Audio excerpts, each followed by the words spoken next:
പ്രിയമുള്ള സുഡാപ്പികളെ, നിങ്ങൾ അറിഞ്ഞോ നമ്മുടെ ജാമിദ ടീച്ചറിന് മൂലത്തിൽ ക്യാൻസറാണ്. അല്ലാട്ടോ, അങ്ങനെ ഞാൻ തെറ്റിദ്ധരിച്ചു അല്ലാട്ടോ. കാരണം നമ്മുടെ അപ്പി ബൈജു ഉണ്ടല്ലോ, കേരളത്തിലെ അപ്പികളുടെ കണക്കെടുക്കുന്ന അപ്പി ബൈജു, അവനാണല്ലോ അവിടെ മറ്റേ എല്ലാം നോക്കുന്നത്. അപ്പോൾ അവനൊരു വീഡിയോ ചെയ്തിട്ടുണ്ടായിരുന്നു അവൻ്റെ ചാനലിൽ. അവൻ്റെ ഒരു ഓൺലൈൻ ചാനലുണ്ടല്ലോ, അതിൽ അവനൊരു വീഡിയോ ചെയ്തിട്ടുണ്ടായിരുന്നു. ജാമിദ ടീച്ചറിൻ്റെ അക്കൗണ്ട് നമ്പറെല്ലാം വെച്ചുകൊണ്ട് ദയവ് ചെയ്ത് നിങ്ങൾ സഹായിക്കണം എന്നൊക്കെ പറഞ്ഞിട്ട്. ഞാൻ വിചാരിച്ചു സാധാരണ ഇവൻ അപ്പിൻ്റെ കണക്കെടുക്കുന്നവനാണല്ലോ, അപ്പോൾ ആ വഴി കൂടെയൊക്കെ ഒന്ന് സഞ്ചരിക്കുന്നവനാണല്ലോ, ആ മൂലം വഴിയൊക്കെ ഒന്ന് സഞ്ചരിക്കുന്നവനാണല്ലോ. അതുകൊണ്ട് ഞാൻ തെറ്റിദ്ധരിച്ചു ജാമിദക്ക് മൂലത്തിൽ ക്യാൻസർ ആണെന്ന്.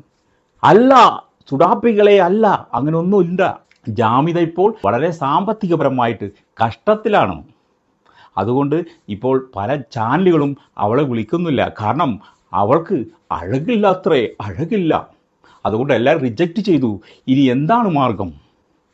അങ്ങനെ ജാമിദ ഇരുന്ന് ആലോചിച്ചപ്പോൾ ഒരു ഐഡിയ തോന്നിയാണ്. കാരണം ഒരു ചാനലും വെച്ച് സ്വന്തം അപ്പികൾ അളക്കുന്ന അപ്പി ബൈജു ഇവിടെ ഉള്ളപ്പോൾ ഞാൻ എന്തിനു പേടിക്കണം എന്ന് ജാമിദ ചിന്തിച്ചു പോയത് തെറ്റാണോ സുഡാപ്പികളെ? അങ്ങനെ ജാമിദയുടെ ഒരു സൂത്രം, ആ വീഡിയോ നമുക്കൊന്ന് കാണണോ?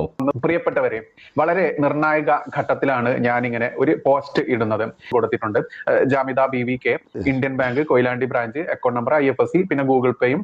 ഇത്തരത്തിലാണ് ടീച്ചർ കൊടുത്തിട്ടുള്ളത്. ടീച്ചർ കൊടുത്ത ആ ഡീറ്റെയിൽസ് ഞാനിവിടെ സ്ക്രീനിൽ കാണിക്കാം. നോക്കൂ, നമ്മൾക്കറിയാം, നമ്മൾക്ക് അല്ലെങ്കിൽ നമ്മുടെ സഹോദരിമാർക്ക്, നമ്മുടെ ബന്ധത്തിലുള്ള ആളുകൾക്കൊക്കെ ഒരു ബുദ്ധിമുട്ട് വന്നു കഴിഞ്ഞാൽ നമ്മളെല്ലാവരും നമുക്ക് കണ്ടില്ലേ? നിങ്ങൾ തെറ്റിദ്ധരിച്ചോ?